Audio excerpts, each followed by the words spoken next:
video in our series about selecting in Photoshop, we're going to talk about the Magic Wand tool and the Quick Selection tool. And they do similar jobs depending on how you want to use them. But let's start with the Magic Wand tool. So with the Magic Wand tool, something to notice, up on your control toolbar at the top, you have something called tolerance. Let's just set this really low. I'm going to set this to 5. And then if you'll notice in the image, if I click on a particular color, it selects a small area of that same color. Okay, so I'm going to click again. You can see it's grabbing small areas of that same color, same-ish color. If I increase the tolerance, let's just say I bump it up to 50. And now I click in a similar area, you'll notice it grabs a lot more color. Well, the tolerance is kind of like, let's think of it like shades. The number of shades away from the color I click on, it can go. So it's going to select similar colors. It's just going to select a wider range of color.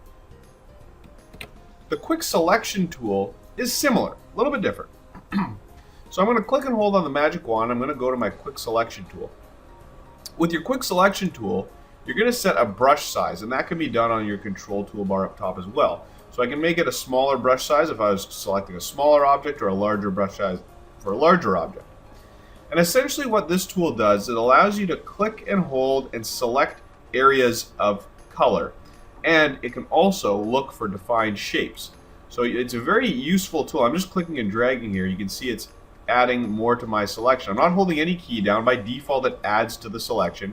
So I can actually go and grab different areas of color and different colors utilizing this Quick Selection tool. So that one's quite handy. I'm going to do Control D to deselect. Let's go back to the Magic Wand for a minute because I want to mention something. I don't want to have to play around with this tolerance too much all of the time.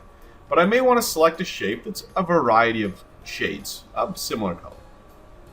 Well, what you can do is if you click first, just click once to get your start of your selection.